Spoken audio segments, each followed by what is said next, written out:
Hey guys, Crusty Old Crow here. Thought I'd share my Monday with you and just do a quick hot mic. Because what else am I gonna do on a Monday when I'm retired? Besides make YouTube videos? I work on my hobbies. Oh, yeah.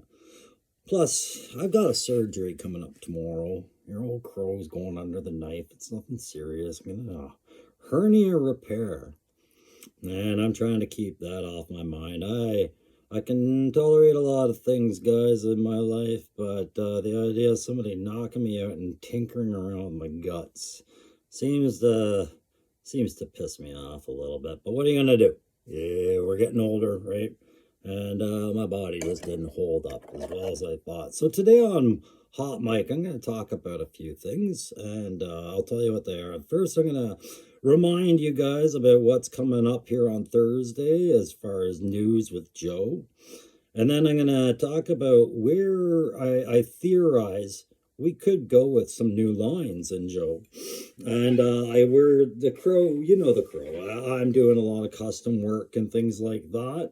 And that's kind of where I'm taking the channel. It's between classified reviews, Joe discussions, and doing conversion work. And you see me doing this in the background. I'm going to give you some things that I've learned. I'm going to show you some stuff that I'm working on and kind of explain my process a little bit as we go as well. Because I'll pretend like you're all interested in that, but whatever. I figure if you watch this video, maybe you'll understand why I'm doing so many conversions and why it's Hasbro's fault. It's absolutely Hasbro's fault for why I'm tearing their figures apart and starting over. You see, one of the things I've always thought is Hasbro could use with a few more military guys with a different experience than maybe the Naval Reserve they're falling on for advice and things like that. And I think what they need is some guys. It's not what Hasbro needs. It's what the fan needs Hasbro to have. It's some guys that have worked in the military, especially in regards of military procurement. Buying the kit or listing the needs of the kit. And guys who just don't take no for the answer, right? That's somebody like me and my buddy Ed. We don't if there's a need that we need, we will fight you to the death over it when it comes to procurement kind of stuff. And I wasn't actually in procurement, Ed was, but I've dealt with it before. And I think I see what Hasbro faces, or Lenny, the designer, faces when he's dealing with a Hasbro and the designs of some of these figures. Sometimes there's a piece of kit you actually need to make that figure make sense. And the cost of that kit going on to that figure is enough of a reason for an outlier with an opinion or a stakeholder to say, no. And you have to somehow do without it. And it stymies stuff. It definitely restricts things, right? So a guy that works in military procurement, I think, would be advantageous for Hasbro to abide, and definitely something that the fans would want. So what's going on with that Hasbro stuff? Okay, so February 1st, we're going to get a live stream with Hasbro, and it's going to be the first one we've had for a while, and we're going to get some new stuff, and I'm going to tune in. I'll be doing my surgery. I'll be recovering by Thursday. I'll be definitely recovering. Probably up bouncing around and annoying you guys with more videos, but we're looking at some new digital renders that we're hoping are gonna be coming out. There's going to be a new pre-order release schedule coming for some of the new figures coming out. Now, remember, we're waiting on things like the Techno Viper SMS, the Techno Viper, which will go with the HISS Fireteam 788, right? So there's going to be a high demand for that sort of stuff. So the pre-orders, yeah, I'm going to be listening to seeing what's going out. I've already got a pre-order on a normal Techno Viper because I don't have the 788 Fireteam, but I might very well end up with the 788 Fireteam, and then I'm going to want that Techno Viper.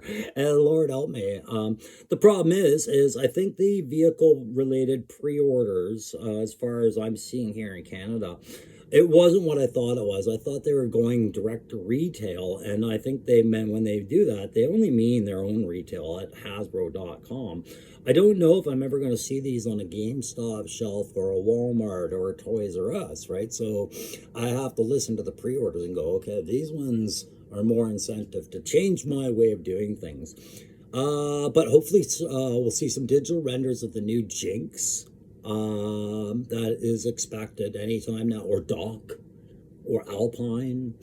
Those are ones that we're all waiting on. Night Creeper, Naugahyde, all of these, plus all the Iron Grenadier stuff, right? That's supposed to follow up Metalhead. And so that's February 1st. That's going to be Thursday, February 1st, Hasbro live stream. I'm not sure what time it is, but one of the last things they're going to talk about that I really don't care is the new Super 7 O-ring line. I've talked with a few guys in a few discussions about O-rings, and you know, it's like that very big temptation to get back into O-ring if you started collecting again just with classified, because classified reminds you of your childhood, and O-ring is a reflection of that. These Super 7s, I've seen what I've seen on the Super 7s. I watched Aaron's review on one of them. I think it was it Duke? I think it was Duke. And I wasn't impressed with what I've ever seen out of Super 7 figures. I think they're a fine artistic homage to things, especially to the cartoon. But they just aren't for me at all. So not really caring about that. So I am looking forward to seeing this, especially if they've got any surprise reveals this year. There's been a lot of talk about vehicle. Is it something we can get behind? Is it going to be as great as they say? Are the floodgates opening? And if not, when are they, right? Because vehicles is 50% of the battle for Joe, if knowing was the other, right? So everybody's really wanting to get some vehicles going on there, and I don't know if they're going to announce the Snowcat or anything. I watched Viper Island, and I know that they've done some focus groups on what should be the next HasLab, and the vehicles they listed, I don't know if that was, you know, with the intent of HasLab or retail, right? But I've heard different vehicles, you know, Rattler, Snowcat. There was a few, and I know the ones I would like to see, but that's a different video entirely.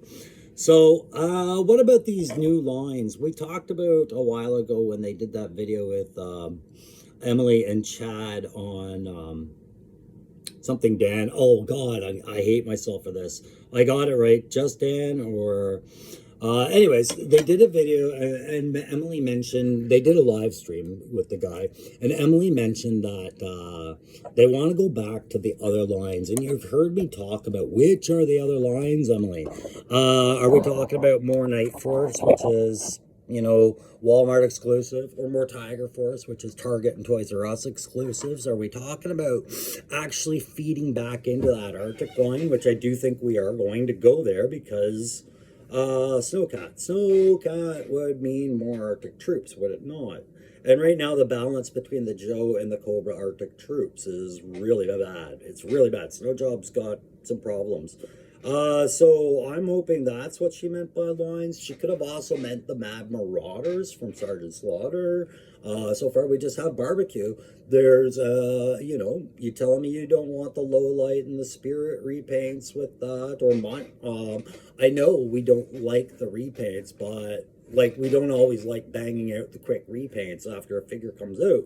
But at the same time, if you're collecting for your era, maybe you were the kid that was really into Tiger Force because it was out when you first did Joe.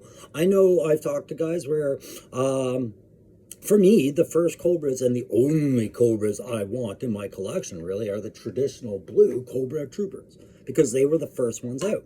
But if you were 5 years younger than me, like people I know, maybe it was Python Patrol, and that's what you call your real trooper. I have to look at that and go, okay, I understand. Joe's a multi-generational thing, right? So other new lines, guys, I'm going to be working on trying to get ahead of them. We know the Iron Grenadiers are coming, and I mentioned it a while ago. After the Iron Grenadiers, there's only so many other lines of Cobra threat, right? And Joe still has a few ridiculous forces out there. We have the DEF, we have Sky Patrol, we have Battle Force, we have the Eco Warriors, more Ninja Force. You could get into Street Fighter if you wanted to. My point being is these are other lines that could be coming. And Sky Patrol, I think, is very realistic because they've said flat out, Hasbro is not going to focus on Navy. They're going to focus on ground and air, because those are the toys that they can build at a cost-effective rate and they think would be successful. So if you see more air, then if you think about, I think it's 87 on, there's Sky Patrol, where we had more guys joining Freefall and Ripcord and guys like that. We had an entire pair company come to Joe. DEF is another one I'm going to tackle on my side, because I just want to re-envision it, because it was a real failed 80s line about the war on drugs. It was the drug elimination force, and they would go up against headmen and as headhunters, which were like these drug pushing versions and these, you know, gangland versions of a Cobra, which were just a total snapshot of the era at the time and kind of ridiculous and over the top. So could a revision from Hasbro be coming on any of those lines? Possibly. Yeah, I wouldn't see why they wouldn't. But I'm going to jump in front of them, and I'm going to do my own stuff for that stuff, because Iron Grenadiers, I figure, great troop builder and everything like that. But now that I'm doing prints and conversions and things like that, like working with like guys like Loki Wartooth, I can make my own crap and just put it out there. And then when Hasbro does release it, then it's fine. I've got mine, I've got theirs, I've got more, Joe. Love it. Great idea. Okay, no problem. So let's talk about some of the stuff you see me working on here, because I'm not gonna go on, and I can explain a little bit more about the concept of the build. So you see me here, I'm working on a helmet that I did a conversion of, and this is actually the Merrick helmet that I had left over from when I tore apart that figure. And I still got bits and pieces of Merrick all over the place. I tore him down for parts completely, and pieces. And his helmet wasn't one I was going to do anything with, because I was like, there's no way. It doesn't look like it would fit well. Oh, if I did this and I did that. And what it was the chin strap that was in the way. But once I had a good look at it, I was able to cut her down and make it into a bump helmet for the character I'm working on right now, which is one of my original line, an updated version of the guy. And I'm going to show you the things I'm working on this guy. It's Steeler. I'm working on Steeler, and this is going to be Steeler's helmet. And the reason being is because I had a look at some of the older designs of Steeler. And I don't mind showing you while I'm working on this, because that's what it was. This is a casual hot mic where I'm working on something and just chatting you about the Joes.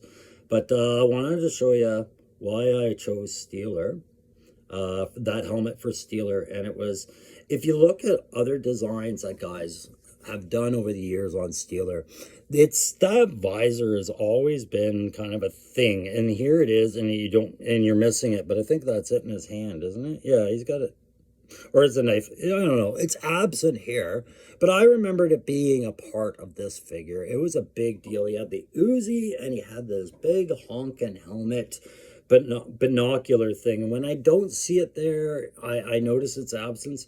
But there it is. If you remember the file card, Ralph had that. And yeah, so I was like, oh, I need to have some sort of headgear for my Steeler as well. And it can't just be a simple cop-out. And I was like, but I don't like that rectangular thing. The reason being is, as a tanker, as an armored soldier, I can tell you, how does a crew commander get his head in the sights if they're in a threat environment and they got to go hatches down because rounds are flying all over the place, and he's got this huge thing that he's got to take off his helmet just to put his head in the sights, because otherwise, even flipped up, it's banging off everything, and his sights are like oh, I'll just take my fucking helmet off to look there, right? He is completely combat ineffective with that thing inside a turret. So with the helmet, is he doing any better? Well, it's a closer thing to the sight, and I figure that lens, that could be like an HUD, a heads-up display for the guy, and maybe that's just as far as I go with modernizing it. But I wanted to talk about this helmet a little bit. You see me putting the green stuff, and what I'm doing is I'm just going to give some fabric effect to where it is. So if you've never worked with green stuff, it is this. It's a two-part compound putty. It's very stiff putty, but you work it in and it uses body heat and friction and whatnot, and it eventually becomes green, right? Yellow, blue make green, and that's when you form it. So I'm just using it to form just kind of like a slip sleeve for the bracket. It's going to be a lot of dust covers because the Joes I'm working on right now are my arid climate ones. So a lot of dust covers to keep things out of tech and whatnot. So this is a very tech helmet. So he's going to need stuff. And plus it covers up where you can see I've done cutting down on the object, right? Like I did some cutting down off the back. I took that entire X-Wing raised center, which is synonymous with all the X-Wing pilot helmets, and I took it down. And what I did was when you shave it down, guys, it's actually an entire clear yellow plastic. Okay, and I'm going to talk a little bit about that. But there's the center line. You can see I was shaving it down, and I was doing that. And I talked about this last night on my first ever phone call or video chat with Aaron, the toy enhancer. Me and him, oh dear, it seems like we've got some bad news that my regiment just showed up, and I hate that when it pops up. It is a one take, guys, and every now and then my phone will show me some news. Apparently, somebody has passed away at my old regiment, and that's terrible. I'll have to look at that and read that later. Where was I? This, right? So this is that center thing. It was sitting up like that on the helmet. Well, whatever. You know what I'm going at, right? But it went all the way down, so I trimmed it down. And in the gap, I was able to take a piece that I had cut and I bridged it because these are going to be headphone receptacles, just like our helmets. This whole thing is going to be an actual armored bump helmet, and I'll show that when I present the figure, the inspiration behind it, because I was amazed at how. I was like, why didn't you see that the first time? Of course you can do that. So that fit really well on what I've chosen for Steeler's head, and you can see that little gray piece on his nose there.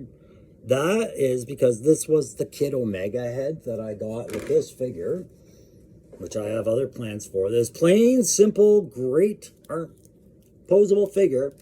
Big plans down the road for that, but the head was exactly what I wanted for my Steeler. If you guys remember or ever watched, if you go through my videos, you'll see ones where I'm like, let's build a Joe together. I think it was early videos that I did. I talked about it before. I designed a Steeler and I had that haircut on him because it's a joke it's a joke within our trade that haircut.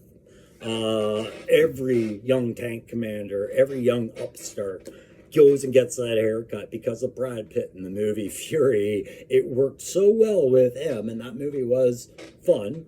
Absolutely, it was cool. Especially for our regiment, because our regiment was a Sherman tank regiment. So that whole movie, they're in Shermans, a Firefly and standard Shermans. And that's what our tanks were as Lord Strathcona Horse Royal Canadian, right? So in World War II, those were our tanks. So a lot of connection between the guys I worked with in that movie. So they went out and got that Brad Pitt haircut. Now, for this figure, I'm going to darken the sides a bit, make it look like it was done at a 0.5 and not a 0. But I'm keeping that hair. The nose thing is the unfortunate effect of it being the Kid Omega figure. He had these glasses, but there was no arms on them. And they were like this transparent pink.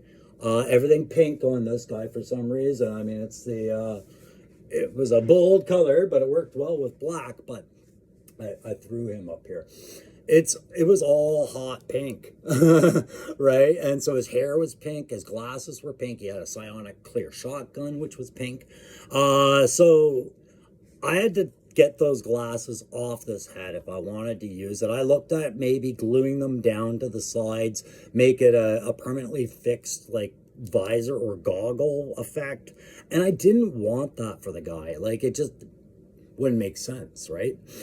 So I was like, okay, I can green stuff fill the nose. I gotta put something in there to fill it, because what it ended up doing when I removed the glasses, it left this big rectangular slot cut out of the nose where the things were supposed to set in, because the nose piece was the only thing holding them on, right? So I started a whole thing where I cut out some plastic, and then I glued them down to separate pieces in the plastic, like 2 separate pieces, and then I was going to cut around that and then glue it back onto the nose so it would look like a proper set of goggles, and then I would create green straps. But that was before I saw the helmet. So once I saw the helmet, we get that on there. Pardon me, while I prove my point of why I chose this. Now, I'm getting rid of this strap. It's going to be dangling at the side, and I'm going to turn this into a microphone, but that's how it looks on them there. And the reason I'm keeping this piece very, very noticeable, I'm actually going to make it look, I think, like a Band-Aid, like what we have on the side of Helix's wrist, because it's a very common thing with armored soldiers to have a lot of bumps and scrapes along where their helmet didn't really protect them, or they forgot to put it on when their driver did something. It's our nicknames with other trades like infantry and engineers and artillery. All the other combat arms, frontline troops know what to call us. It's zipperhead. We are called zipperheads because it's nothing new to see armored soldiers with massive stitch marks at some point somewhere on their head from something called hatch bite. Hatch bite is where you're driving in your vehicle and you have to keep a low profile when you're driving in your vehicle. And we learned this in spades in Afghanistan. One, for rollovers, so you can get down inside your hatch if your vehicle rolled over. If you're outside your hatch and your vehicle rolls over, your momentum shift, inertia, all of that, you'd think you can just jump back in. No, it's not like that. I've seen soldiers die because of that. And then, so we learned, you always keep this much out. And it wasn't much different in World War II with German snipers. You learned you keep hatches down as often as you can, and you only put so much out when you're not sure of the area. But your driver has no idea what you're doing up there in the turret. If you're sitting in the tank, if this is the turret up here, beep, beep, beep, beep, the driver's up here, he's got all this shit. He doesn't know you're looking at your map or anything, and you told him to advance. And it's a tank. You're going to see some stuff, but you're going to go over terrain. You're not always going to have a smooth ride. And so hatch bite is always a distracted crew commander or gunner getting their head smashed off something, right? So that Band-Aid is absolutely explicable with my Steeler. The other reason I wanted this head, guys, is it looks younger than what my other Joe 82 line figs are going to look like. But it's what I wanted because it fits into my lore for the Joe, right? Like we talk about our collections and how we look at our Joes. Well, what do you think a guy like me looks at when I look at my Joes? And I mean, I've been to Afghanistan a couple of times. I've been to Kosovo. I've been to some of the shittiest countries in this world and seen what war actually does. And in my mind, I always picture Joe in a world where Cobra kind of won and Joe's got to try and salvage what's left of the continent, right? Like it's a I would say post-apocalyptic, but it's a definitely... this continent turned into a third world tier. That's where all my variations are coming from for all this, and my whole drive to build my take on Joes and Cobras, because I was talking about it with Aaron, the toy enhancer, the other night. I basically called it, I had to put a title to it, so I call it Endstate, and Endstate gives me the freedom of movement to take any Joe I want and do whatever I want with them, so long as I can explain it, and it's logical. And then not feel disappointed when Hasbro turns around and releases a really great figure of that just after I did my versions. Why not? And it's just freedom of range. And I like hearing when you guys say, you know, well, not when you guys say, but when I strike a nerve with you guys where I've done something or said something that relates to you. So I know some of you guys are very creative individuals, and some of you have very strong opinions, and some are box collectors, and some aren't. And I think there's a few of you that have your own Joe concepts in your own Joe world, right? So that's mine. And I wouldn't call mine necessarily fan fiction. It's not that I'm writing to it. It's that I'm designing to it and that it makes sense in my head, right? That Civil War America kind of feel. Coincidentally, there's a Civil War movie coming that looks really good about Civil War in America. And I'm not doing this as a Canadian. Whatever happens to the States has to happen to Canada, guys. We're too joined at the hip to do that. That's why I did the RDC. But not all my conversions, in fact, very few will be RDC as I go down the line. I'm just getting those ones done. Before I close up, I'll show you. So you see me doing an arid CAD or an arid pattern on a Desert Commando snake eyes, right?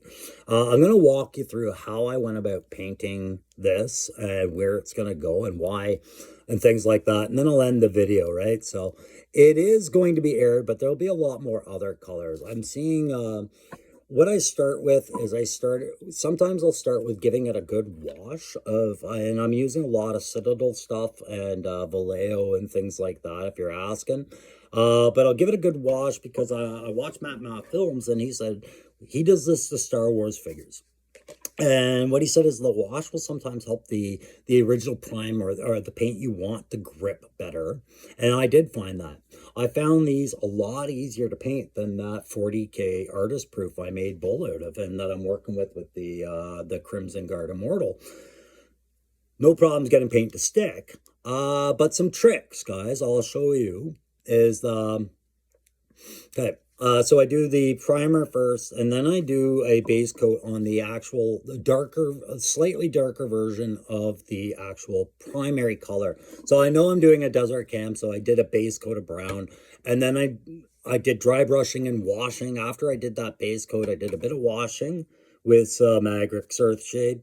And now remember, this was all disassembled when I started, and I haven't done any boots, and the neck hasn't been touched because it's not the original neck. It's one I'm using to make this head work. I gradually bring it up with a bit of, oh, there it is, sand yellow, which is the one that you see on there now. And then I start mapping out my camouflage. I will eventually do some dry brushing in certain areas with a pale sand. This, what you're seeing is an experiment to see if I can get some 5 o'clock shadow onto Steeler at some point. I'm not sure if I'm going to use this approach. I don't know if I like the risks it has for going wrong and then be unfixable. I'll just point out where you're going to see camouflage on this guy and how I'm approaching it, right? So things you're going to need if you're ever going to get into this, guys, you're going to need your proper tooling, like hot boiling water. Don't spill it on yourself. Maybe get some gloves. Definitely something to pull pieces out with and understand, map your character, like map them. When I mean map them, it's like know what's required to be pulled off and what is it. Are you doing a complete repaint? Are you doing a custom? Are you doing a kit bash? And, you know, should you paint it all together? It's easier if you paint it all separately. Same with the approach to joints. You've got to get in there. You've got to take your time. I'm not a patient guy, so I've learned patience on this. But one big one I'm recommending, and I'm going to try, and I'll let you guys know if it works out, is I map out kind of where I want my cam pat to kind of just how spaced out I want it, right? And I use a reference online. If you look up arid cam or desert cam online, you can get lots of different samples and lots of different ways to do it. But I realized as I was doing this, I only want cam on certain parts of the upper torso and sleeves. I'm going to leave the pants out of it.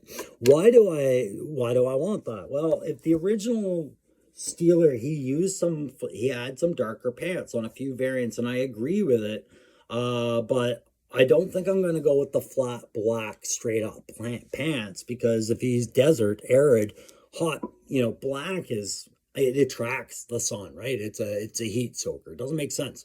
But I will put the flat back black features and the darker features that were more synonymous with the character, kind of surround the desert campat with familiar colors that we associate with the original Steeler design, and do things like that to try and tie them back to what we recognized. You know, I've got a better set of gloves on them. The question is do I do the Uzi? I am so sick of every Uzi I'm seeing, and I just did one on my own, and I did a custom. So I don't think Steeler is getting his traditional Uzi. I think I'm going to step away from another minigun, or sorry, do another type of submachine gun. And Loki Wartooth's bundle of parts is due here any day, and I'm already working on the next orders for him, so that I think I can come up with something cool for Steeler, and I definitely want to do something, maybe rig it to his chest. One of the big thing about Armored, right, we like our compact guns because we don't get a lot of space in our vehicles. My Coyotes, that was my vehicle, my bread and butter when I was doing recce. You get a little rack for your gun, and thank God we had the C8, which is a shortened version of your M16. It's the collapsible stock, shorter barrel. It's more compact. We patrol with it, and then we can collapse it and put it away. But there are smaller versions of that Joint Task Forces use and boarding parties use. I would like to try and rig something like that for my stalker, or not my stalker, my Steeler, and utilize some sort of harness for it, or perhaps a magnetic bracket. I don't know yet. We're playing with it, guys. But this is going to get done very soon, and actually I have two others that are almost at the same state of readiness, so I'm going to bash on with that today, as well as trying to work some more on my Cobra display and setting everything up. And yeah, I just wanted to talk about all that. Send a quick shout out to everybody out there, and don't forget this, and just close out on something about the channel, guys. If you've stuck around this long, we got some big stuff going. Last night I was talking to Aaron, the toy enhancer, and I didn't tell you why. It wasn't because we've never talked. We'll talk about each other. We'll talk to each other through YouTube or through Messenger, but we'd never talked. Last night we talked, and we had a good long talk. We are very much alike, and we are very much on the same page.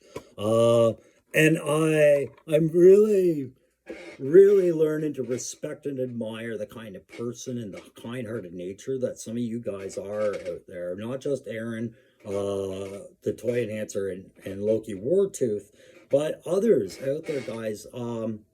I'm amazed every time. I didn't come out here to do this to get anything out of it. I just wanted to share my thoughts on Joe and have some fun on YouTube.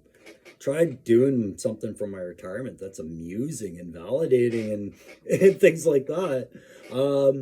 I never expected the level of generosity that's been offered to me here on this channel, and support.